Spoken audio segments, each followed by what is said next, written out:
भद्रावती नावाचा नगरीत सुकेतू नामक राजा राज्य करत होता. त्याला संतान प्राप्ती नव्हती. त्याच्या पत्नीचे नाव शैव्या असे होते. तिला संतान नसल्यामुळे ती नेहमी दुःखी असायची. राजाकडे अफाट संपत्ती होती, परंतु राजाला कुठल्याच गोष्टीचं समाधान प्राप्त होत. मी गेल्यानंतर माझ्या राज्याचा सांभाळ कोण करेल, माझे पिंडदान कोण करेल, या विचारात राजा नेहमी असायचा.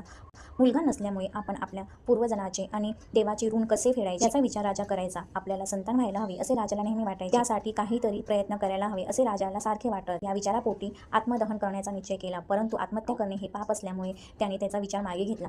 एके दिवशी राजा घोड्यावर बसून जंगलात निघून गेला व तेथील झाडा फुलांना निहाळू लागला. जंगलात त्यावेळी मोर, वाघ, सिंह, माकड, साप यादी मुक्त संचार करत होते. हत्ती त्याच्या पिल्लासह फिरत होते. जंगलातील दृश्य पाहून तो विचार करत होता, मी आजपर्यंत यज्ञ केले, ब्राह्मण देवतांना भोजन करून तृप्त केले, तरीही माझ्या वाटेला दुःखच का आले असावे.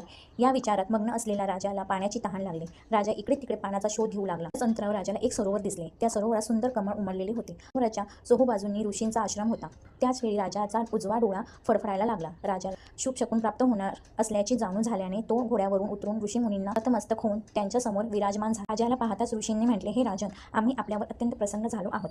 आपल्या मनात येईल ती इच्छा तुम्ही मागा. ते ऐकताच राजाने त्यांना ऋषींचे शब्द ऐकून राजा म्हणाला, ऋषी देवता, मला संतान नाही, माझ्यावर कृपा करा, मला पुत्रप्राप्तीचे वरदान द्या. ऋषीमुनी म्हणाले, हे राजन, आज पुत्रदा एकादशी आहे, हे व्रत आपण अवश्य करावे. भगवानच्या कृपेने आपल्याला लवकरच संतान सुख मिळेल. ऋषीमुनींचे वाक्य ऐकून राजाने त्या दिवशी एकादशीचे व्रत केले व द्वादशीला या व्रताचे उद्यापन केले. ऋषीमुनींना दंडवत करून राजा महालात परतला. काही दिवसातच राणीला दिवस गेले. 9 महिन्यानंतर राजाच्या घरी मुलाने जन्म घेतला.